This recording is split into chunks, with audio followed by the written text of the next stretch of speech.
नमस्कार, अभिवादन। मैं दुर्गेंद्र चौहान।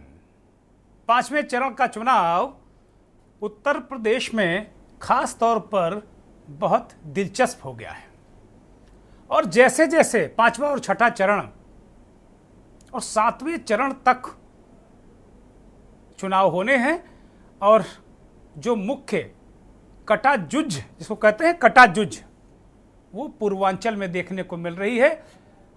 बुंदेलखंड भी इस चरण में है पांचवें में, लेकिन जो सबसे ज़्यादा वार पलटवार, धार तलवार ये सब दिख रहा है पांचवें चरण में पूर्वांचल के रण में। और जैसा कि अपेक्षित ही था, शुरुआत में ऐसा लग रहा था कि इंडिया वाला गठबंधन, कांग्रेस पार्टी, अखिलेश यादव उत्तर प्रदेश में चुनाव उठा नहीं पा रहे हैं और तंज भी कसा गया। बीजेपी भी बहुत मुतमईन थी कि 80 में 80। हालांकि अब उतने कन्विक्शन के साथ में बीजेपी के नेता 80 में 80 कहते नहीं हैं। जब उनको याद दिलाओ तब वो कहते हैं कि हाँ 80 में 80, लेकिन अब वो थोड़ा सा भूले हुए हैं 80 में 80। जैसे बीच में 400 पार भूल गए थे, अभी फिर याद आ गया। तो 80 में 80 का जो समीकरण है उसका पलटवार एक तो विपक्ष ने यहां किया। अखिलेश यादव ने, जैसे अखिलेश यादव ये कहने लगे कि 80 में 79 हमारी और क्योटो में लड़ाई है। क्योटो यानी मोदी जी की काशी। एक परसेप्शन ये है, राहुल गांधी रैलियों में कह रहे हैं कि इंडिया गठबंधन उत्तर प्रदेश में 50 पार। बहुत सारे लोग ये कह रहे हैं कि बीजेपी अगर प्रचंड रूप में रहेगी तब भी 65 के करीब, और अगर कोलैप्स होगी तो 35 पर आकर टिकेगी। खैर कुछ भी हो, ये कयासबाजियां हैं, हकीकत ग्राउंड लेवल पर क्या है। लेकिन पांचवें चरण के चुनाव में केजरीवाल ने इसके एक अलग एंगल दे दिया। हालांकि ये चर्चा पहले चरण से विपक्ष ने ये अवधारणा विपक्ष ने बनाने की कोशिश की कि 400 पार के बाद जब मोदी जी प्रधानमंत्री बनेंगे तो उत्तर प्रदेश के मुख्यमंत्री और भारतीय जनता पार्टी का नरेंद्र मोदी के बाद देश में सबसे बड़ा चेहरा, और हिंदुत्व की बात करें तो नरेंद्र मोदी से भी बड़ा चेहरा योगी आदित्यनाथ। योगी आदित्यनाथ को हटा दिया जाएगा। यह अफवाह फैलाई गई, यह परसेप्शन बनाया गया, जो भी कहा गया, जो भी कुछ हो, अफवाह है, परसेप्शन है, हकीकत से दूर है। लेकिन पहले चरण से ही, पश्चिमी उत्तर प्रदेश से ही उसके प्रचार में यह अवधारणा बनाई गई। गुजरात से लेकर पश्चिमी उत्तर प्रदेश तक क्षत्रियों की नाराजगी में ये तड़का लगाने की कोशिश विपक्ष ने की। पहले चरण के चुनावों में सरधना में कि रैली में योगी जी ने कहा कि विपक्ष दुष्प्रचार कर रहा है, आपको बांट रहा है। उनका इशारा क्षत्रिय वोटों की तरफ था कि आपको बांटने की कोशिश की जा रही है। परोक्ष रूप से योगी जी ने कहा कि मेरे नाम का इस्तेमाल करके विपक्ष आपको बरगला रहा है। ऐसा कुछ नहीं है। योगी जी ने एक तरीके से परोक्ष रूप से औपचारिक खंडन भी उसका किया था। लेकिन इधर बीच बीच में अखिलेश यादव ये कहते रहे हैं कि इन्होंने अपनी पार्टी के नेताओं को नहीं छोड़ा। मुरली मनोहर जोशी, आडवाणी, उमा भारती, बहुत सारे, शिवराज सिंह चौहान, रमन सिंह, या यूं कहें कि वसुंधरा राजे सिंधिया, सारे नेताओं को एक तरीके से ठिकाने लगा दिया है। ये बातें चल ही रही थी कि केजरीवाल साहब जेल से छूटे और अपनी पहली ही प्रेस कॉन्फ्रेंस में और कार्यकर्ताओं के संबोधन में उन्होंने यही बातें दोहराई कि मुझे तो जेल भेजेंगे ही, पूरे विपक्ष को जेल भेजेंगे और अपनी पार्टी को भी नहीं छोड़ेंगे और सबको ठिकाने लगा देंगे। जिन लोगों को अब तक ठिकाने नहीं लगा पाए हैं वो हैं उत्तर प्रदेश के मुख्यमंत्री योगी आदित्यनाथ। केजरीवाल ने कहा कि अमित शाह और नरेंद्र मोदी योगी आदित्यनाथ को भी ठिकाने लगा देंगे, हटा देंगे 2 महीने बाद। वहां से ये मामला बढ़ना शुरू हुआ और उत्तर प्रदेश के जो तीसरे चौथे चरण में इस बात की बहुत चर्चा हुई और पांचवा चरण आते आते आज केजरीवाल लखनऊ आ पहुंचे। अखिलेश यादव के साथ उन्होंने एक प्रेस कॉन्फ्रेंस में फिर निशाना साधा कि नरेंद्र मोदी अपना वारिस अमित शाह को बनाना चाहते हैं, अगला निशाना योगी जी हैं, 2 महीने बाद योगी जी हट जाएंगे। ये बहुत सारे ये परसेप्शन बनाने की कोशिश की जा रही विपक्ष की तरफ से, और शाम होते होते मुख्यमंत्री योगी आदित्यनाथ ने बांदा की चुनावी रैली में केजरीवाल को मुंहतोड़ जवाब भी दे दिया। तो योगी आदित्यनाथ विपक्ष के निशाने पर क्यों है? क्या योगी आदित्यनाथ अपनी पार्टी के अंदर के कुछ लोगों के भी निशाने पर हैं? पहले कई बार इस तरह की चीजें अंदर खाने चर्चा में रही कि योगी विरोधी लोग पार्टी में हलचल पैदा करना चाहते हैं पार्टी के अंदर, और उनके कामकाज पर मिट्टी डालना चाहते हैं। इस तरह की बातें पूर्व में हो चुकी हैं कई बार, लेकिन एक बार फिर विपक्ष का ये विमर्श, और इसका अभी तक योगी जी ने तो कह दिया आज कि भाई एक तरीके से केजरीवाल जब से जेल गए हैं उनको भ्रम हो गया है, भ्रमित हैं वो, या यूँ कहें कि उनकी बुद्धि और विवेक काम नहीं कर रहा है। आज कहा योगी जी ने इस बात को, लेकिन नेतृत्व की तरफ से बहुत सारी चीज़ों पर जवाब आते हैं, आरक्षण पर जवाब आते हैं कि आरक्षण हम खत्म नहीं करेंगे, हिंदू मुस्लिम प्रधानमंत्री जी ने कहा हम नहीं करते, बहुत सारी चीज़ों पर स्पष्टीकरण काउंटर आ गए, लेकिन योगी आदित्यनाथ पर अभी नेतृत्व का कोई काउंटर आया नहीं अब तक केजरीवाल के बयान पर कि नेतृत्व ये कहे कि नहीं योगी जी अटल हैं और वो नहीं हटने वाले, नहीं आया। योगी जी ने खुद ही केजरीवाल को लताड़ा है और इस तरह की चीज़ों को लेकर उन्होंने चुनावी जनसभा में जनता के सामने अपनी बात रखी है। अलग अलग तरीके से चीज़ें चल रही हैं। बहुत सारे लोग राजा भैया के प्रकरण को लेकर ये कह रहे हैं कि राजा भैया का जो प्रकरण है उन्हें बुलाया गया, समझाया गया, बताया गया, उसके बाद राजा भैया काफ़ी निराश और हताश नजर आए। और आज पूर्वांचल में प्रधानमंत्री की 4 रैलियां थी, प्रतापगढ़ से लेकर जौनपुर तक, पूरे पूर्वांचल में ताबड़तोड़ मोदी ने प्रचार किया, धुआंधार विपक्ष पर हमला किया। राजा भैया मैहर चले गए थे शक्ति प्राप्त करने, भगवती आदिशक्ति भगवती जगदम्बा से शक्ति प्राप्त करने गए थे। इस तरह की चीजें हो रही हैं। चर्चाएं अलग अलग तरीके से हैं। बहुत सारे विपक्ष के लोग तो चुनाव बाद एक ओबीसी चेहरे को मुख्यमंत्री बना चुके हैं। खैर ये चर्चा बीच बीच में चलती रहती है, लेकिन मंथन में आज हमारा बड़ा सवाल यही है कि विपक्ष के निशाने पर योगी आदित्यनाथ क्यों?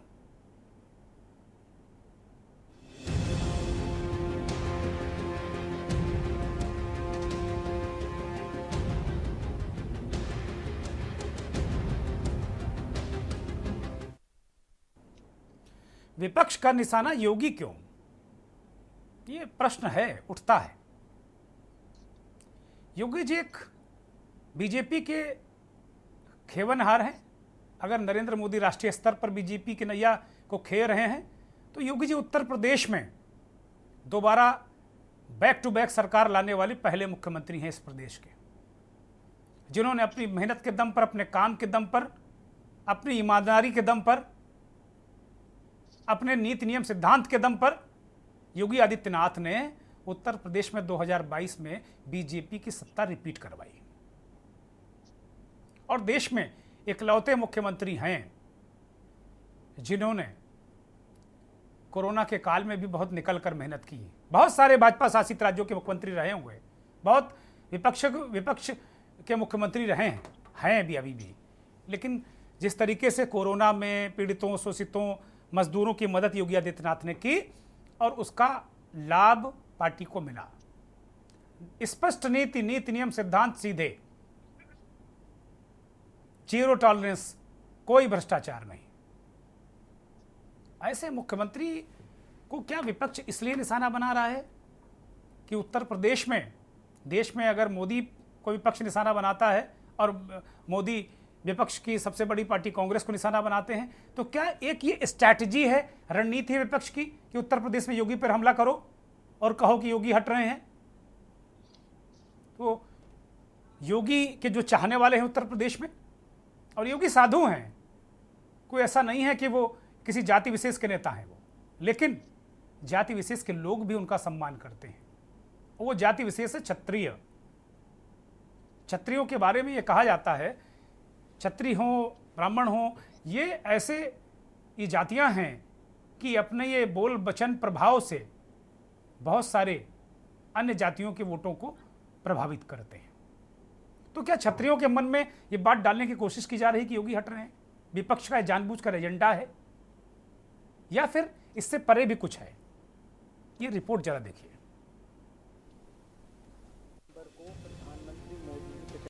कदम दर कदम वादों और बयानों की झड़ी ने भी अपनी रफ्तार पकड़ ली है। इंडिया गठबंधन की प्रेस कॉन्फ्रेंस में अखिलेश यादव, केजरीवाल, मल्लिकार्जुन खड़गे ने कई बड़ी बातें कही। केजरीवाल ने तो बड़ा दावा करते हुए ये तक कह डाला कि जिस तरह से बीजेपी ने अपने वरिष्ठ नेताओं शिवराज सिंह चौहान, वसुंधरा राजे सहित तमाम नेताओं को खत्म कर दिया है और इसी तरह से अब बारी है योगी आदित्यनाथ की। केजरीवाल ने कहा कि अगर बीजेपी को सत्ता मिली तो 2 महीने बाद ही योगी जी को हटा दिया जाएगा। सवाल उठता है कि आखिर योगी विपक्ष का निशाना क्यों है? वहीं इससे बेपरवाह बीजेपी लगातार अपने लक्ष्य को भेदने में लगी हुई है। खास तौर पर क्षत्रियों और बाहुबलियों को रिझाने मनाने की कोशिश भी दिन दूनी रात चौगनी देखी जा रही है। इसी तरह से 2 तस्वीरें सामने आई। एक तस्वीर में सीएम योगी को गदा भेंट किया गया तो दूसरी तस्वीर में पीएम मोदी को भी गदा भेंट किया गया। गदा किसका प्रतीक है और क्या सोचकर गदा ही भेंट किया गया, ये बीजेपी भी अच्छे से समझती है। फिलहाल यहाँ गदा से बाहुबल से समझा जा सकता है और बीजेपी भी एन केन प्रकारेण बाहुबलियों पर ही फोकस करते हुए अपनी धुरी को मजबूत करने में जुटी हुई है। कभी कभी होता क्या है, जब व्यक्ति जेल में जाता है ना, उसकी बुद्धि भी पलट जाती है।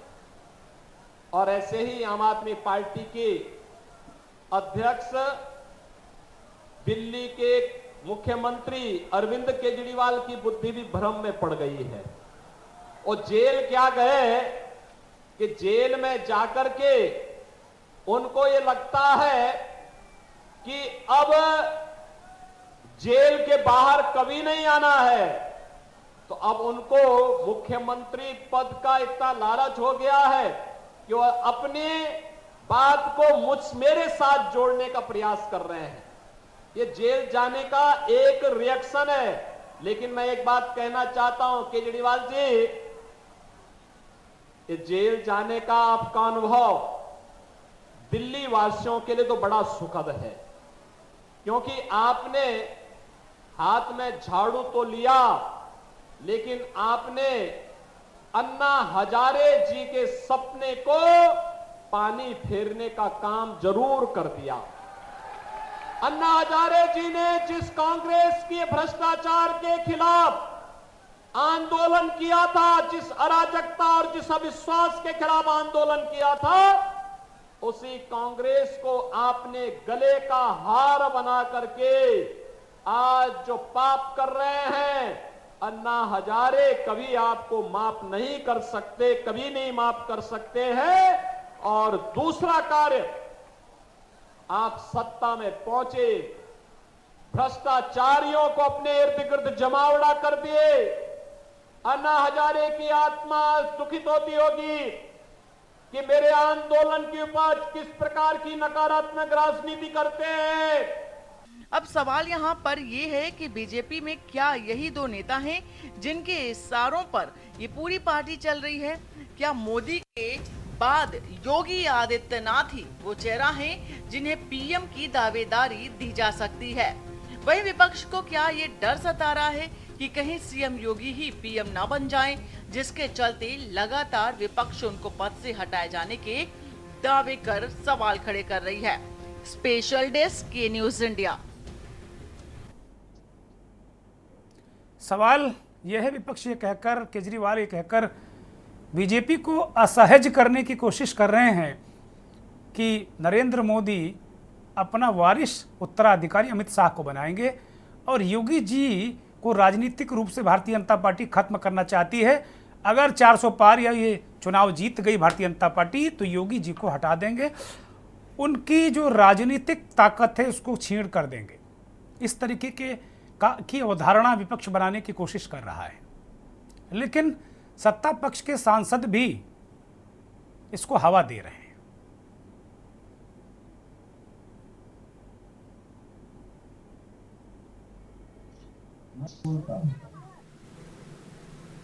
मैंने सार्वजनिक मंच से बोला था कि बुलडोजर नीति का मैं विरोधी हूं। याद होगा गोरखपुर का एक प्रकरण था, मुझसे पूछा गया था, हमने कहा बुलडोजर नीति का मैं विरोधी हूं। घर बड़े मुश्किल से मिलता। मेरे भाइयों, ब्रजभूषण सिंह ये ऐसा व्यक्ति है जो आपके दुख और दर्द को समझता है, और इसीलिए मैंने कहा था घर बड़ी मुश्किल से बनता है।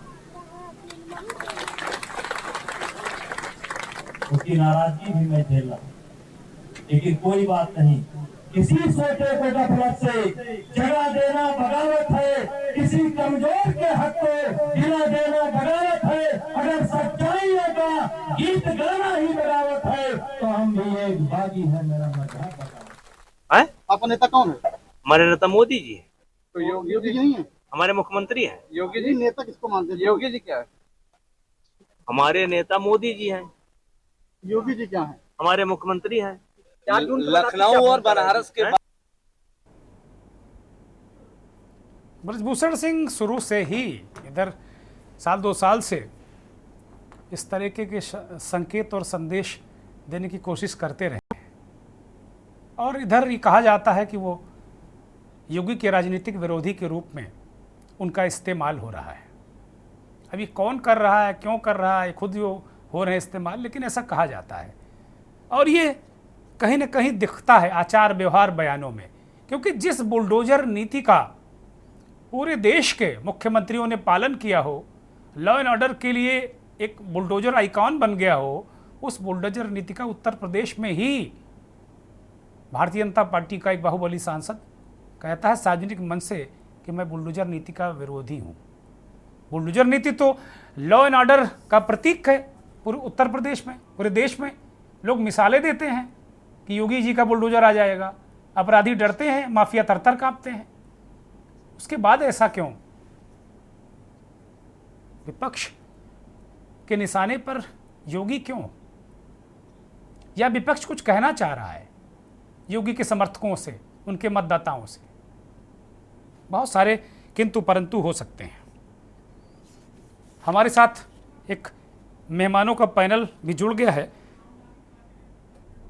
चंद्रिका प्रसाद उपाध्याय भारतीय जनता पार्टी के बहुत ही पुराने और वरिष्ठ नेता और उत्तर प्रदेश सरकार में मंत्री रह चुके हैं उपाध्याय जी, और मौजूदा विधायक भी हैं। बहुत बहुत स्वागत उपाध्याय जी, बहुत धन्यवाद, बहुत आभार आपका। ब्रजेंद्र प्रताप सिंह राजनीतिक विश्लेषक हैं, वरिष्ठ पत्रकार हैं, उत्तर प्रदेश की राजनीति को बहुत अच्छी तरह समझते हैं। आपका भी बहुत स्वागत। उत्तर प्रदेश के जाने माने वरिष्ठ पत्रकार विश्लेषक सुशील दुबे जी हमारे साथ जुड़े हैं। सुशील जी बहुत स्वागत, बहुत धन्यवाद। प्रखर श्रीवास्तव आम आदमी पार्टी के नेता हमारे साथ जुड़ गए हैं, आपका भी बहुत स्वागत, बहुत धन्यवाद। और रणविजय सिंह संघ के विचारक के तौर पर हमारे साथ जुड़े हुए हैं, आपका भी बहुत स्वागत, बहुत धन्यवाद, बहुत आभार। चंद्रिका जी से चर्चा की शुरुआत, चूंकि आज बुंदेलखंड की धरती पर योगी जी ने जवाब दिया है केजरीवाल को कि उनकी बुद्धि फिर गई है, बुद्धि में भ्रम हो गया है, केजरीवाल को मति भ्रम हो गया है। वो मुख्यमंत्री रहना चाहते हैं, उस कुर्सी से चिपके रहना चाहते हैं, इसलिए अपनी इच्छा योगी जी पर थोप कर, योगी जी के मामले पर थोप कर ये कह रहे हैं कि बीजेपी नेतृत्व उन्हें 2 महीने बाद हटा देगा। और ये बात उन्होंने बुंदेलखंड की धरती बांधा में एक चुनावी रैली में कही है, पलटवार किया है मुख्यमंत्री ने। और चंद्रिका जी उसी बुंदेलखंड की धरती से आते हैं, चित्रकूट से विधायक हैं। चंद्रिका जी, ये एक विपक्ष अवधारणा बना रहा है कि आपकी सरकार केंद्र में बनी कि 2 महीने बाद योगी जी की विदाई। क्या आपकी चुनावी रणनीति को डिस्टर्ब करने का हथियार के रूप में इस्तेमाल कर रहे हैं? क्योंकि ये पहले चरण से चल रहा है चुनाव के। छत्रियों की नाराजगी से योगी की विदाई को जोड़ा गया। अब वो कह रहे हैं कि भाई अमित शाह को ये देना चाहते हैं, वारिस बनाना चाहते हैं मोदी जी, इसलिए ऐसा कर रहे हैं। और अरविंद केजरीवाल ने आज लखनऊ में एक प्रेस कॉन्फ्रेंस की अखिलेश यादव के साथ, उसमें फिर उन्होंने वही बात दोहराई और बहुत डिटेल से दोहराई। तब तक ये विपक्ष का एक आरोप था, लेकिन जब योगी जी ने पलटवार कर दिया तो फिर इस पर चर्चा लाजमी हो गई कि भाई विपक्ष ऐसा क्यों धारणा बना रहा है, ऐसा एजेंडा क्यों बना रहा है। चंद्रिका जी। धन्यवाद भाई साहब, मेरी आवाज मिल रही? जी जी, दर्शक सुन रहे हैं आपको, बोलिए। अच्छा, धन्यवाद। आप काफी दिन से सुन रहे होंगे कि योगी जी को लेकर के विपक्ष इस प्रकार के विभिन्न स्तरों पर इस बात को कहता रहा है कि अगर बीजेपी जीत गई तो योगी जी को उत्तर प्रदेश के मुख्यमंत्री पद से हटा दिया जाएगा। इसका क्या कारण है, क्यों हटा दिया जाएगा? अगर वो यूपी को जिता करके ले जाते हैं, और उन्होंने तो कहा था कि हम 80 की 80 सीट जीतेंगे, तो उनको हटा क्यों दिया जाएगा? इसके पीछे कोई लॉजिक नहीं है। ऐसे ही एक सगुफा छोड़ दिया, लोग चर्चा करने लगते हैं। बहुत लोगों को मत भ्रम भी हो जाता है कि हो सकता है ऐसी कोई बात चल रही हो। योगी जी का जो कद है और योगी जी का जो काम है, मैं समझता हूं कि अनावश्यक रूप से उनको कोई क्यों हटाएगा। अभी आपने देखा होगा मोदी जी ने अपनी कई सभाओं में कहा कि मैं उत्तर प्रदेश से सांसद हूं और योगी जी मेरे मुख्यमंत्री हैं। तो प्रधानमंत्री जी ने प्रकारांतर से जवाब देने की कोशिश की है कि योगी जी एक बड़े नेता हैं और उत्तर प्रदेश में उनका बड़ा सम्मान है और उनकी फॉलोइंग भी बहुत है, और उत्तर प्रदेश में नहीं पूरे देश की जनता और कई जगह तो विदेशों में भी उनके काम की बड़ी प्रशंसा होती है। चाहे कानून व्यवस्था का काम हो, चाहे विकास का काम हो, चाहे लोक कल्याण का काम हो, उनको क्यों हटा दिया जाएगा? कुछ कारण तो बताते नहीं, ऐसे ही कुछ न कुछ छोड़ देते हैं, लोग चर्चा करने लगते हैं। मैं बिल्कुल बहुत ही दृढ़ता के साथ ये बात कह सकता हूं कि योगी आदित्यनाथ जी, हालांकि मैं अधिकतर तो नहीं हुए कहने के लिए, लेकिन चर्चा के माध्यम से मैं कहना चाहता हूं कि योगी जी को अपने पद में निरंतर काम करने का और उनके कद के हिसाब से सम्मान मिलने का ये क्रम यथावत रहेगा। और वैसे भी विपक्ष नहीं तय करता कि भाजपा में कौन नेता क्या बनेगा क्या नहीं बनेगा। विपक्ष एक प्रकार का एक विमर्श खड़ा करता है, उस विमर्श से कंफ्यूजन हो जाए, कंफ्यूजन से कुछ वोटों का बंटवारा हो जाए, उससे उनको लाभ हो जाए। और जो आदरणीय केजरीवाल जी हैं, जब गुजरात में चुनाव लड़ रहे थे तो कहते थे कि वो आईबी की रिपोर्ट आई है, भाजपा हार रही है, हम जीत रहे हैं, और कुल 7 सीट पाए थे। मैं बहुत लंबा नहीं ले जाऊंगा बात को, उनके पुराने जितने भी बातें रही हैं आप उनको निकाल लीजिए, पढ़ लीजिए, उनमें से अगर एक भी बात उनकी सही निकली हो तो करिए। और आज जो उन्होंने प्रेस कॉन्फ्रेंस की, उसमें जो स्वाति मालीवाल के साथ उनके घर में हुआ, उनके पीए ने किया, उस पर भी चर्चा होनी चाहिए थी कि उनके घर में जो महिला आयोग के अध्यक्ष रही हैं, राज्यसभा की सांसद हैं, उनके ही दल की हैं, उनके ही घर में उनके पीए ने उनको क्यों मारा, जिसको उनको पीसीआर बुलाना पड़ गया, उस पर भी उनको बोलना चाहिए, तो उस पर तो कुछ बोले नहीं। तो ये सगुफेबाजी है। मैं बस एक लाइन की बात यही कह सकता हूं। ठीक बात है। प्रखर जी जवाब दीजिए भाई, आप लोग सिगुफा छोड़ते हैं, योगी जी कह रहे हैं कि केजरीवाल जी की मति भ्रम हो गई, और चंद्रिका जी कह रहे हैं कि भाई स्वाति मालीवाल पर भी तो जवाब दो। उस पर केजरीवाल ने जवाब नहीं दिया। उनको योगी जी की चिंता है। योगी जी इस देश के बहुत बड़े नेता हैं, उनकी चिंता भाजपा कर रही है अच्छे से। दुर्गेन जी, सबसे पहले आपको नमस्कार और आपके सभी दर्शकों को मेरा नमस्कार, और यहाँ पे बैठे हुए सभी प्रवक्ता गणों को मेरा नमस्कार। दुर्गेन जी, इस वक्त स्थिति इस प्रकार की आ चुकी है कि आज आदरणीय योगी आदित्यनाथ को अपना व्यक्तित्व पेश करना पड़ गया। अब मुझे ये नहीं लगता है, मुझे पता नहीं सब महसूस हो रहा है कि ये आज जो उन्होंने व्यक्तित्व पेश करा है, ये किसी के दबाव कारणवश करा है या वो स्वतंत्र होकर उन्होंने करा है। क्योंकि माननीय योगी आदित्यनाथ जी ने जो आज ये व्यक्तित्व पेश करा, ये जो बात अरविंद जी ने आज कही, आदरणीय अरविंद जी ने कही है, ये बात तो 4 दिन पहले की। और मुझे याद है जब वो जेल से निकल के जिस दिन आए थे, उसके अगले दिन उन्होंने बोला था, वो जब अरे भाई यूपी में आकर बोले हैं प्रखर श्रीवास्तव, मैदान यूपी है, दिल्ली में बोले वो हरियाणा होके पीछे चला गया, राजस्थान निकल गया, लेकिन यूपी की राजधानी में बोल रहे हैं तो जाहिर सी बात है कि उसका इम्पैक्ट आएगा, इसलिए जवाब दिया गया है उनको। मैं वही कह रहा हूं कि ये जिस तरीके का बयान है, हमारे आदरणीय अरविंद केजरीवाल ने जो कहा था, वो ये कहा था कि अब जिस तरीके से शिवराज सिंह चौहान को इन्होंने निपटाया, अब योगी आदित्यनाथ की बारी है। और मैं आपके सम्मानित चैनल पर 3-4 व्यक्तित्व ऐसे पेश करूंगा कि आपके दर्शकों को भी ऐसा आभास होने लगेगा कि हाँ, यही ऐसा ही कुछ समीकरण आने वाले वक्त में बनने वाला है। देखिए, मैं आपके दर्शकों का ध्यान वहां की तरफ आकर्षित करना चाहता हूं। भारतीय जनता पार्टी को खून की तरह सींच के जिस पार्टी ने खड़ा करा, वो थे लाल कृष्ण आडवाणी जी। दुर्गेश जी, अगर गलत कह रहा हूं तो आप मुझे वहीं पर रोक दीजिएगा। ये लॉज, ये बाई लॉज, ये ना तो अरविंद जी के द्वारा बनाया गया, ना माननीय सांसद संजय सिंह जी द्वारा बनाया, ना आम आदमी पार्टी द्वारा बनाया गया। 75 साल के बाद कोई भी पॉलिटिकल आदमी पॉलिटिकल एक्टिविटी से वंचित कर दिया जाएगा, वो किसी भी तरीके से उसमें योगदान नहीं देगा। ये नियम मेरे तो नहीं है। जिस तरीके से आदरणीय प्रधानमंत्री नरेंद्र मोदी जी ने, अमित शाह जी ने लाल कृष्ण आडवाणी की राजनीति खत्म करी, साइडलाइन करा, मुरली मनोहर जोशी जी की ये बात आडवाणी जी कह चुके हैं, माफ कीजिएगा, ये बात वो कह चुके हैं अरविंद केजरीवाल, और 2 बार दोहरा चुके हैं। इससे दोहराने की कोई जरूरत नहीं है। मैं एक ब्रेक पर जा रहा हूं और मैं ब्रेक लूंगा, लेकिन इससे पहले हमारे साथ एक और मेहमान सचिन सरोहा समाजवादी पार्टी से जुड़ गए हैं। उनका भी बहुत स्वागत, बहुत धन्यवाद, बहुत आभार। मैं एक ब्रेक लूंगा। वास्तव में ये क्यों कह रहा है विपक्ष, और विपक्ष क्या वोटों के बंटवारे के लिए कोई अवधारणा वो क्रिएट कर रहा है क्या, ये एक बड़ा सवाल है। आप देख रहे हैं के न्यूज, खबरों का सारथी। रुख करेंगे वरिष्ठ पत्रकार सुशील दुबे का। सुशील जी, क्या ऐसी अवधारणा विपक्ष बना रहा है कि कम से कम कुछ वोटों का वो बंटवारा कर सके पूर्वांचल की जंग में, बुंदेलखंड की जंग में? क्योंकि आज दूसरी बार उत्तर प्रदेश में आकर केजरीवाल ने कहा कि योगी जी को हटा दिया जाएगा, वो मुख्यमंत्री पद से नहीं गए। योगी जी ने शाम तक कहा कि भाई वो जेल जाने से उनकी मति भ्रम हो गई है। ये जो वार पलटवार है, एक पत्रकार के रूप में कैसे देखते हैं आप इसको?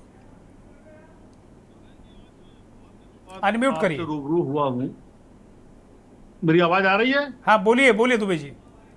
दुर्वेन जी, आज बहुत दिनों बाद आपसे रूबरू हुआ हूँ जी, अच्छा लग रहा है मुझे भी। जैसे देश बदल गया मोदी जी के नेतृत्व में, जैसे प्रदेश बदल गया योगी जी के नेतृत्व में, ऐसे 22 मिनट की आपके जो आपने प्रोमो बताया 22 मिनट का, उसमें मुझे के न्यूज भी और दुर्गेन जी भी बेहतरीन बदल गए। बहुत शानदार आपने आज बोला है। बताइए, आप जीरो टॉलरेंस, गजब की बात है। भ्रष्टाचार कहीं है ही नहीं, मैं जानता हूं नहीं है देश में, और प्रदेश में तो है ही नहीं, और कानून व्यवस्था तो 100% दुरुस्त है। ये आपने कहा तो मैंने माना, और आपके उससे मुझे लग गया ये बात आज। वैसे तो हम लोग पता नहीं क्या क्या बोलते रहते, अभी आ रहे हैं कई जगह से, तो आपके कहने के बाद मुझे मानना पड़ा इस बात के लिए कि अब तो 80 में 80 यूपी से जीती रही है बीजेपी। नहीं, बीजेपी कह रही, बीजेपी सुशील जी, बीजेपी कह रही, वाली बीजेपी। अरे 80 में 80 जीत गई, समझ लीजिए। अब तो चुनाव आयोग को खाली बोलना है 4 जून को, और मैंने ये भी मान लिया कि 4 जून को 400 पार है, ये भी तय मान लिया आपने आज जो। और सच बात है, जेल में खाली केजरीवाल जी का ज्ञान थोड़ी मिल जाता है, जैसा मोदी जी ने, योगी जी ने कहा। जेल में तो आत्मबोध भी होता है, तो चिंतन भी होता है। तो आज मुझे चिंतन भी हुआ, ज्ञान भी हुआ। आज मुझे याद आ रहा है दुर्गेन जी, अभी एक कुछ दिन पहले महामानव आए थे उत्तर प्रदेश, एक कोई सड़क का, कोई एक्सप्रेस वे का उद्घाटन होना था। वो चित्र याद आ रहा मुझको। गाड़ी में महामानव बैठे हुए थे, और महामानव के पीछे हिंदू देवता योगी जी सीएम यूपी, और प्रदेश के अध्यक्ष वो जो आजकल मंत्री हैं सुदन देव सिंह, ये कम से कम 150-200 मीटर भागे हैं गाड़ी के पीछे महामानव की। क्या गजब, मतलब वो है। आप तभी नहीं समझ पाए, देश नहीं समझ पाया तभी कि मतलब कितनी बड़ी घटना हो गई। महामानव के पीछे सड़क पे पैदल योगी जी भाग रहे थे, दुनिया ने देखा, आग पे आर्काइव में आज भी होगा। अभी हत्या हुई है सीतापुर में 4 दिन पहले, मथुरा रामपुर में 6 परिवार एकदम ध्वस्त होकर रह गए, और पुलिस कह रही है कि वो उसने खुद ही आदमी ने मार दिया जो दारू पी के और वो नशे मार के। क्या महाराज, थोड़ा आपका तो एक अलग स्टेटस है, लोग आपको सुनने के लिए परेशान रहते हैं। अब दूसरी बात, अब केजरीवाल दुबे जी इंटरप्ट कर रहा हूं, माफी के साथ में इंटरप्ट कर रहा हूं। जो प्रस्तावना है वो प्रस्तावना वर्तमान परिप्रेक्ष्य में जो राजनीतिक घटनाक्रम चला उसको लेकर है।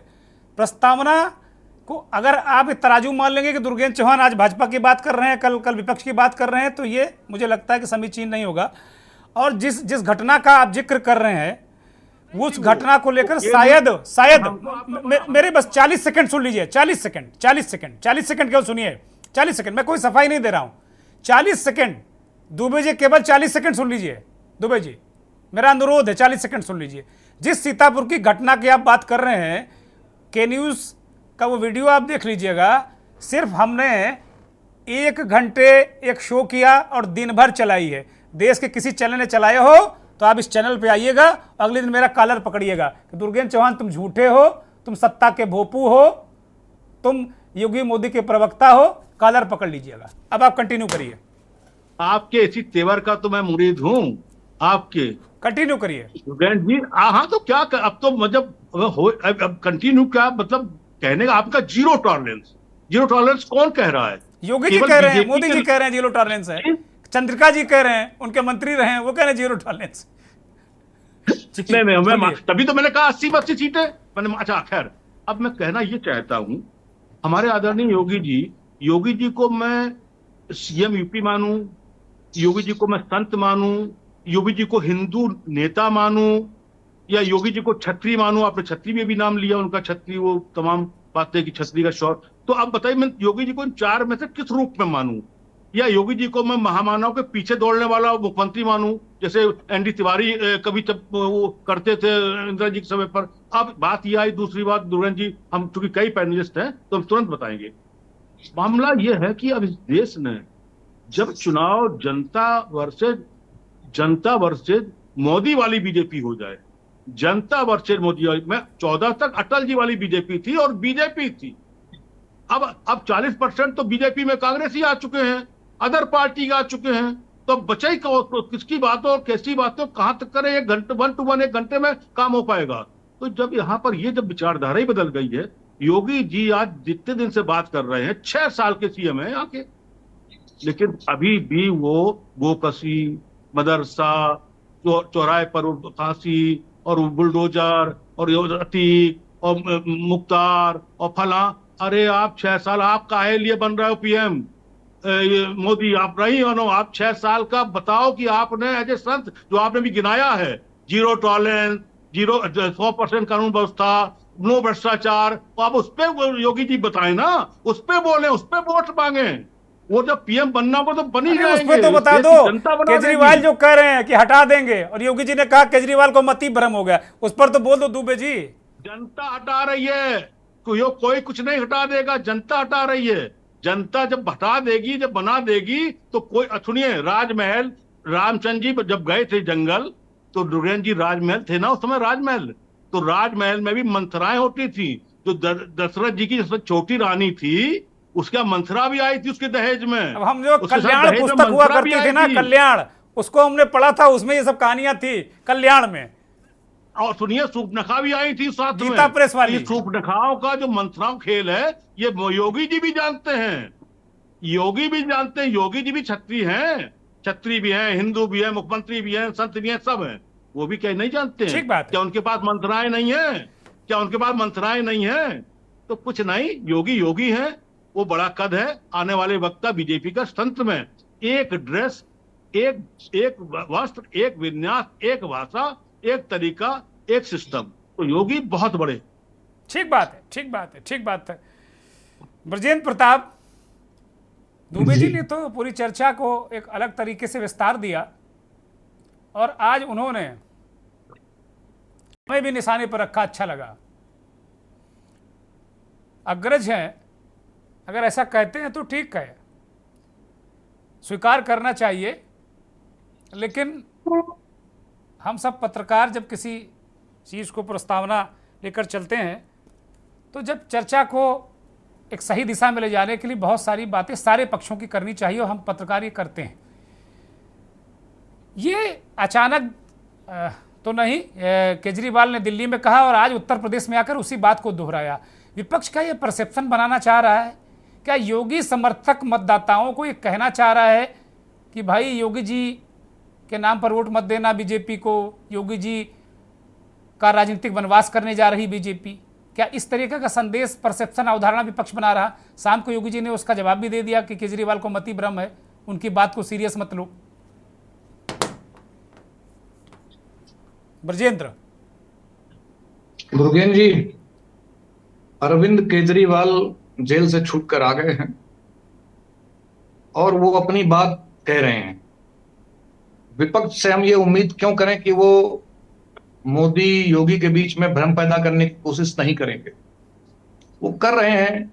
अरविंद केजरीवाल ने तो पूरा गिना दिया कि इनको निपटा देंगे, इनको निपटा देंगे, इनको निपटा देंगे। भारतीय जनता पार्टी के सामने अब ये चुनौती है कि वो विपक्ष की सेट की पिच पर मैच ना खेले। भारतीय जनता पार्टी के मुख्यमंत्री को हटाया जाएगा कि नहीं हटाया जाएगा, ये अरविंद केजरीवाल नहीं तय करेंगे। लेकिन अरविंद केजरीवाल ये जरूर बता रहे हैं कि हाँ, इनके बीच में झगड़ा है।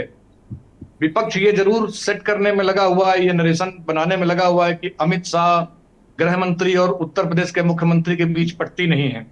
विपक्ष हर वो कोशिश करने में लगा हुआ है कि भारतीय जनता पार्टी के 400 पार के जो नारा है उसको किसी तरह से डीरेल करे।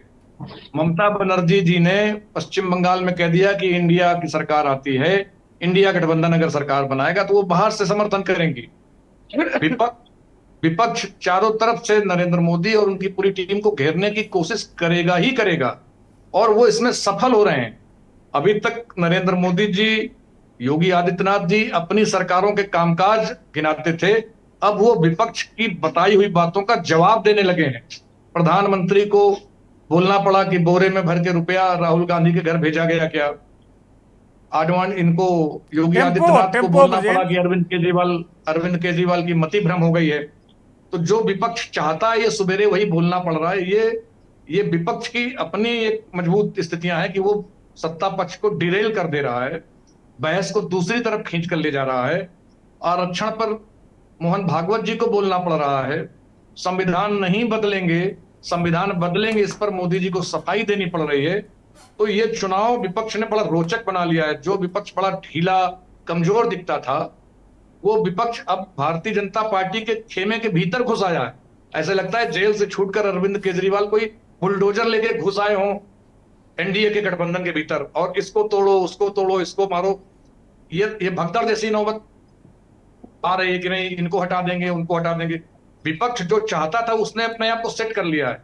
पूर्वांचल के इस चुनाव में जहां करीब 30 सीटों का चुनाव होने वाला है, वहां क्षत्रिय नाराज है कि नहीं नाराज, राजा भैया का क्या असर उनको मिलेगा कि नहीं मिलेगा, धनंजय क्या करेंगे। मोदी योगी जी से, जो योगी जी का जो समर्थक है वो योगी जी को छोड़कर थोड़ी चला जाएगा भारतीय जनता पार्टी के साथ। इस समय अगर योगी के समर्थकों ने भारतीय जनता पार्टी को वोट नहीं किया तो योगी और कमजोर हो जाएंगे। ये बहुत बड़ा धब्बा लगेगा योगी आदित्यनाथ के ऊपर कि उनका समर्थक ऐसे वक्त में उनको साथ छोड़कर चला गया। तो योगी कभी नहीं चाहेंगे कि वो एक डेंट लेकर, वो एक आरोप लेकर रहे कि नहीं क्षत्रिय नाराज थे, वो उनको मना नहीं पाए। क्षत्रिय नाराज हैं, अलग अलग कारणों से नाराज हैं, लेकिन भारतीय जनता पार्टी का जो नेतृत्व है वो सामूहिकता अगर दिखाए और सामूहिक तरीके से बचाव में मोदी जी को, अमित शाह जी को या भारतीय जनता पार्टी के दूसरे नेता को भी योगी आदित्यनाथ के बारे में कही हुई बात का बचाव करना चाहिए। तो ये मुझे लगता है उनको करना चाहिए था। किया नहीं ना, इसीलिए तो विपक्ष को मौका मिल रहा है। किया नहीं ना, आरक्षण का जवाब दे देते हैं आप, कहना चाहिए था कि नहीं, आरक्षण का जवाब आप दे देते हैं, बहुत सारी चीजों का जवाब दे देते हैं, लेकिन इसका जवाब नहीं देते हैं ना, इसीलिए तो विपक्ष अपने काम करने में मशगूल है। वो बुलडोजर की तरह आगे आपके ऊपर चढ़ रहे हैं। आपको कहना चाहिए था कि योगी आदित्यनाथ हमारे एसेट हैं, भारतीय जनता पार्टी की पूंजी है, संघ उनका जैसा चाहेगा, जब चाहेगा वैसा इस्तेमाल करेगा। भारतीय जनता पार्टी अपनी पूंजी के बीच में, उनको बताना चाहिए था कि योगी आदित्यनाथ हमारे साथ हैं, रहेंगे। बीच बीच में मुख्यमंत्री बदलने की चर्चाएं करते हैं, चुनाव के बाद मुख्यमंत्री बदलने की चर्चा करते हैं। तो विपक्ष के साथ सत्ता पक्ष के कुछ लोग भी मिले नजर आते हैं जो इन हवाओं को और गर्म करते हैं और फूंकते हैं कि आज हटा दिए जाएंगे, एक और कल हटा कारण है दिए जाएंगे। ब्रजेंद्र, एक और कारण है, उत्तर प्रदेश में कई नेता भी कुर्ता उड़ता कलफ कराए के बहुत दिनों से रखे हुए हैं, वो भी सत्य निष्ठा के शपथ लेना चाहते हैं, तो ये कुछ हवा पानी वो लोग भी दे रहे हैं। तीन रैलियों को दुर्गेन जी में 3 दिन से मैंने पूरा भाषण सुना है। जिन नेता की आप बात कर रहे हैं वो बताते हैं कि अखिलेश यादव मुझको गाली देते हैं, ये मुझको गाली देते हैं, मेरे मोदी जी को गाली देते हैं। और यहाँ तो हवा में मुख्यमंत्री बदल दिया गया एक बार कि अब इस जाति का मुख्यमंत्री आएगा। अफसरों को भी कहा गया कि नहीं, मुख्यमंत्री बदल जा रहा है, चुनाव के बाद मुख्यमंत्री बदल जा रहा है। भारतीय जनता पार्टी के सीनियर लीडर भी ऐसी बातें करते हैं अनऑफिशियल रूप से, मीडिया के सामने नहीं कर पाते हैं। समर्थकों से पूछिए तो बार बार मुख्यमंत्री बदलते हैं। तो भारतीय जनता पार्टी को यह मुंहतोड़ जवाब देना चाहिए कि नहीं, हमारा मुख्यमंत्री नहीं बदला जा रहा और अभी ऐसी हमारी कोई योजना नहीं। ठीक है, ठीक है ब्रजेंद्र, मैं लौटूंगा आपके पास। सचिन सरोहा समाजवादी पार्टी के नेता हमारे साथ जुड़े हैं। रणविजय सिंह के पास मैं आऊँगा, चूँकि मैं चाहता था कि रणविजय जी एक ऐसे संगठन से आते हैं कि वो संगठन रीढ़ है, सांस्कृतिक संगठन है, राष्ट्रवादी संगठन है, लेकिन बीजेपी की रीढ़ कहा जाता है। लेकिन मैं आऊँगा अभी रणविजय के पास। चौधरी सचिन सरोहा, आप लोगों के पास क्या योगी जी के अलावा कोई मुद्दा नहीं है कि योगी जी मुख्यमंत्री बनेंगे नहीं बनेंगे, रहेंगे नहीं रहेंगे, आपसे विपक्ष से क्या लेना देना उसका? भाई उन्होंने शिवराज सिंह चौहान को बर्फ में लगा दिया, तो आपसे क्या लेना देना? उनकी इंटरनल पार्टी है। शिवराज सिंह चौहान जब आपके यहाँ आवेदन करें कि हम समाजवादी पार्टी माना चाहते हैं, तो आप ले लीजिए उनको। दुर्गेंद्र जी, ये तो इस देश की जनता ने इन लोगों को ठंडे बस्ते में लगाने का काम कर दिया। मेरी आवाज मिल रही है दुर्गेंद्र जी? हाँ बोलिए बोलिए महाराज, बोलिए जी। 4 जून के बाद आप निश्चित रूप से ये मान के चलिए कि जहां केंद्र की सरकार जा रही है वहीं उत्तर प्रदेश की सरकार भी स्वतः ही चली जाए। ये देश की जनता ने तय कर दिया। अच्छा, कुछ इनके कारनामे इतने गंदे हैं। उत्तर प्रदेश की सरकार, पंजाब मोहम्मद की सरकार कैसे चली जाएगी भाई? कुछ भी बोलना ही है विपक्ष को। बता जैसे ही केंद्र की सरकार जाएगी दुर्गेंद्र जी, उसके साथ साथ भगदड़ मचेगी भारतीय जनता पार्टी में। वहां लोगों का दम घुट रहा है, लोग परेशान हैं इनकी कुरीतियों से, इनकी नीतियों से। आज भारतीय जनता पार्टी के नेता खुद परेशान हैं। जैसा कि अभी सिंह साहब ने कहा कि भले ही वो कैमरे पे ना कहते हो, लेकिन दबी जबान में वो आज सब लोग अपने आप को वहाँ ऐसा महसूस करते हैं। उस हिटलर शाही से वहाँ लोग मेरी परेशान बात का गलत मतलब निकालिए, मत निकालिए। वहाँ लोग परेशान हैं इस हिटलर शाही से। और जिस तरीके से जनता को इन लोगों ने वैक्सीन के नाम पे क्या किया, करोड़ों रुपए का चंदा लेने के चक्कर में करोड़ों लोगों को इन्होंने मौत के मुंह में धकेलने का काम इन लोगों ने किया। ठीक है, कहीं पुलिस भर्ती प्रक्रिया जो शुरू हुई उसमें पेपर लीक हो गया, शिक्षक भर्ती ये पूरी नहीं कर पाए। प्रदेश में बेरोजगारी और भ्रष्टाचार चरम सीमा पे है। चुनाव में हिंदू मुस्लिम पाकिस्तान गाय जिन्ना, इसके अलावा इनके पास कोई 10 साल से मोदी जी की सरकार है देश में, लेकिन एक काम उनके पास गिनाने के लिए नहीं है कि 10 साल में हमने क्या किया। ले उनके पास है भाई वो गिना रहे हैं, वो लिस्ट देते हैं, आप देखना नहीं चाहते। नरेंद्र मोदी ने पूरे देश को बदल दिया, वो गिना रहे हैं और आप लोग उसको देखने नहीं चाहते। आप लोगों ने चश्मा पहन रखा है ना देखने का। उन्होंने पूरे देश के संसाधनों को अपने उद्योगपति मित्रों को बेचने का काम किया। अच्छा, एक ही मुद्दा है कि करोड़पति मित्रों को दे दिया। बेरोजगारी 83% बेरोजगार। भाई विपक्ष ने वो भूमिका भी अदा नहीं की है जैसी अदा करनी चाहिए थी। ये भी बात आप स्वीकार कर लो दिल में हाथ रख के। पार्टी ने हमेशा अपनी भूमिका का ईमानदारी से निर्वहन किया है। जहां जनता के हित की बात आई है, सबसे पहले हमारे नेता आदरणीय अखिलेश यादव जी ने उस पर स्टैंड लेने का काम। ठीक है सचिन सरोहा, मैं रोक रहा हूं आपको। रणविजय सिंह संघ के विचारक हैं। रणविजय सिंह, आपके पास आ रहा हूं। इस चुनाव में मैं ये बहुत सुन रहा हूं, हर दूसरा तीसरा चौथा आदमी ये कह रहा है, हालांकि वो उसमें भाजपा के भी कुछ लोग हैं और भी कई लोग हैं, वो कह रहे हैं कि संघ एक्टिव नहीं है। पहले भी चुनाव में इस तरह की बातें आती रही, संघ एक्टिव नहीं है। तो संघ की भूमिका, संघ की, वैसे तो आधिकारिक रूप से आप यही कहेंगे संघ राजनीतिक संगठन नहीं, चुनाव से कोई लेना देना नहीं, लेकिन इससे आप बच नहीं सकते। संघ इस पूरे जिस तरीके से चीजें, जैसे योगी जी का प्रकरण है, विपक्ष ने इसको अगर बनाकर नीचे तक ले जाने की कोशिश की कि योगी जी हट जाएंगे, तो कहीं ना कहीं उस बात को न्यूट्रलाइज, डाइल्यूट तो आप लोग करते ही हैं, क्योंकि आप लोगों का संपर्क और संबंध बहुत ज़्यादा प्रगाढ़ है नीचे तक लोगों से। रणविजय सिंह जी, दुर्गेश जी, दो बातें मैं साफ तौर पर कहूंगा कि एक तो राष्ट्रीय स्वयंसेवक संघ का राजनीति से सीधा कोई संबंध नहीं है जी। राष्ट्रीय स्वयंसेवक संघ सामाजिक संगठन है और समाज के विभिन्न हिस्सों को जोड़ने का काम करता है। राजनीति ये भारतीय जनता पार्टी का हिस्सा है। और जो बात आप कह रहे हैं, संघ चीजों को न्यूट्रलाइज करता है या नहीं करता है, या संघ का अपना काम है, अपने तरीके से वह समाज के विभिन्न हिस्सों को जोड़ता है, राष्ट्र की मजबूती के लिए काम करता है। संघ के लिए राष्ट्र पहले है, व्यक्ति बाद में है। व्यक्ति कोई भी हो, संघ उसे कभी भी बहुत ज्यादा तवज्जो नहीं देता है। संघ सबसे पहले भारत को महत्व देता है, भारत की एकता को महत्व देता है, भारत के लोगों को महत्व देता है। तो इसलिए संघ को सीधे तौर पर राजनीति में बेवजह घसीटा जाता है। संघ राजनीति में सीधे तौर पर कभी जुड़ता नहीं, और ना ही संघ के लोग कभी राजनीतिक मंचों पर या ऐसे किसी कार्यक्रम में शामिल होते हैं जहां कहीं भी राजनीति की बात होती है।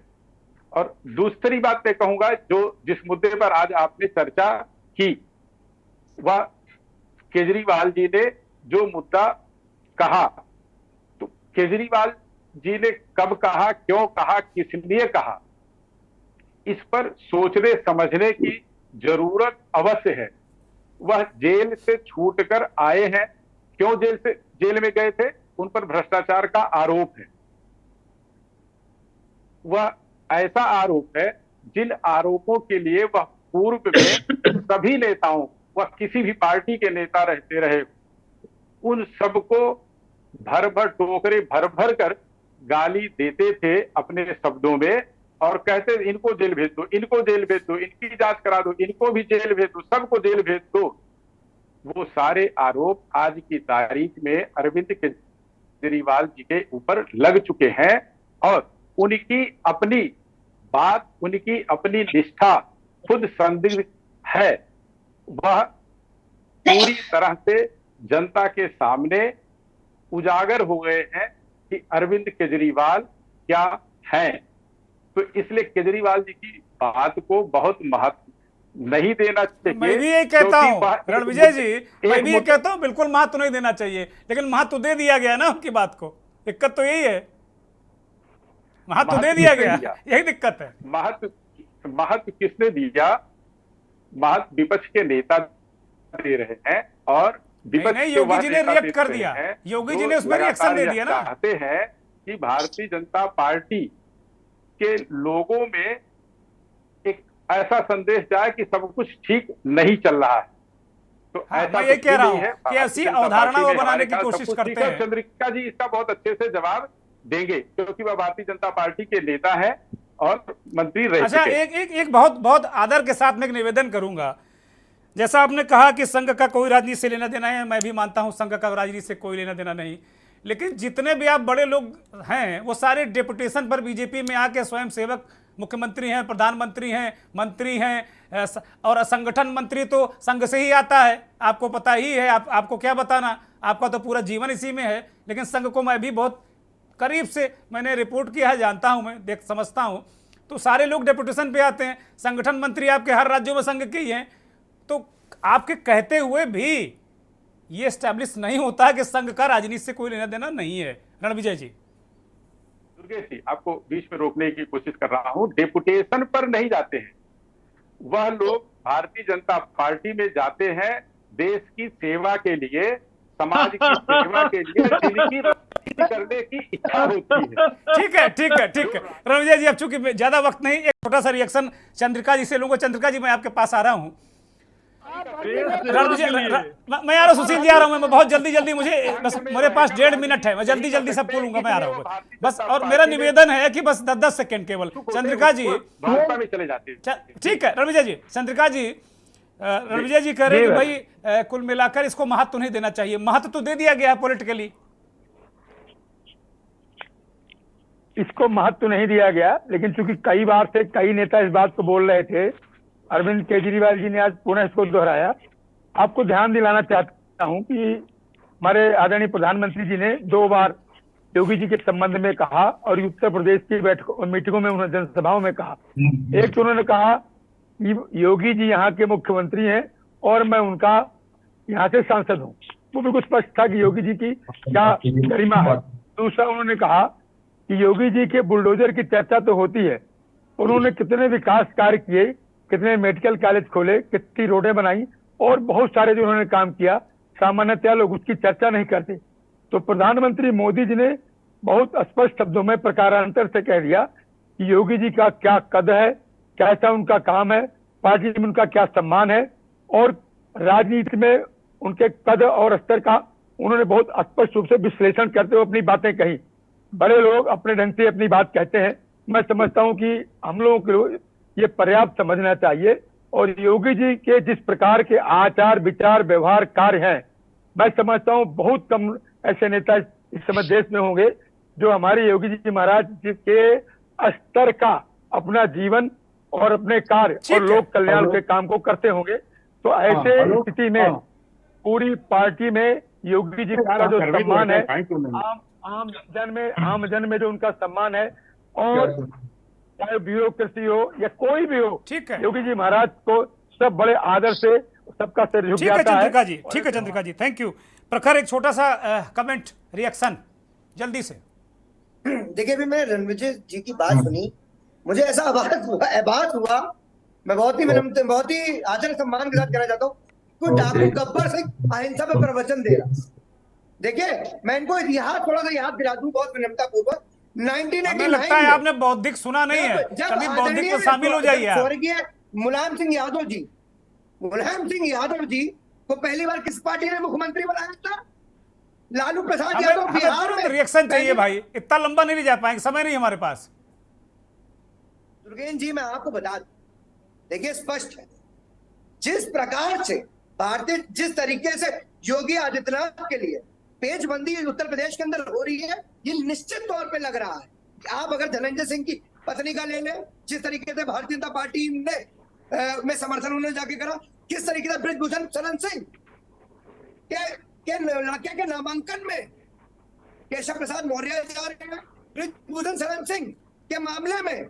अरे कोई जा सकता है नामांकन में, इसमें दिक्कत क्या है? ठीक है प्रखर, अब ज्यादा समय नहीं है, एक छोटा सा कमेंट मैं लूंगा सुशील जी से। सुशील जी, एक छोटी सी टिप्पणी जल्दी से।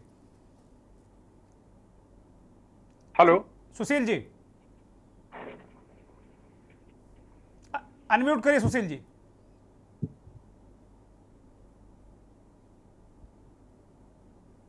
आवाज नहीं आ रही आपकी बिल्कुल।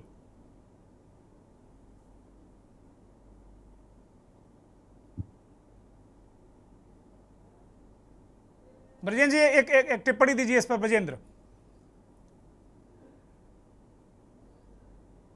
आपकी भी आवाज में नहीं मिल रही। ब्रजेंद्र प्रताप। भारतीय जनता पार्टी को मेरी आवाज आ रही है? हाँ, बोलिए जल्दी से। भारतीय जनता पार्टी को अब स्पष्ट तौर पर अपने मुख्यमंत्री का बचाव भी करना चाहिए और विपक्ष पर और हमलावर होकर वो जो विपक्ष जो हमला कर रहा है उस पर आक्रामक तेवर लगाते हुए करना चाहिए, क्योंकि पूर्वांचल के चुनाव में विपक्ष की पिच पर भी भारतीय जनता पार्टी खेलती हुई नजर आ रही है। मुख्यमंत्री बदले जाएंगे कि नहीं बदले जाएंगे, इस तरह की अफवाहों का विराम भारतीय जनता पार्टी के शीर्ष नेतृत्व को करना चाहिए। ये इसलिए जरूरी है क्योंकि चुनाव का माहौल है। ये इसलिए नहीं कि भारतीय जनता पार्टी के मुख्यमंत्री अपने खेमे में अपने समर्थन में लोगों को जुटा रहे हैं। मुख्यमंत्री पहले कहते हैं कि क्षत्रियो नाराज हो जाओ, मैं फिर तुमको मनाऊंगा। ऐसा नहीं हो रहा ना, ऐसा नहीं हो रहा कि भाई तुम रूठ जाओ फिर मैं तुमको मनाने आऊंगा, ऐसा नहीं है। राजनीति में गिरी है, जो दुबे साहब कह रहे थे, ये मंथरागिरी होगी।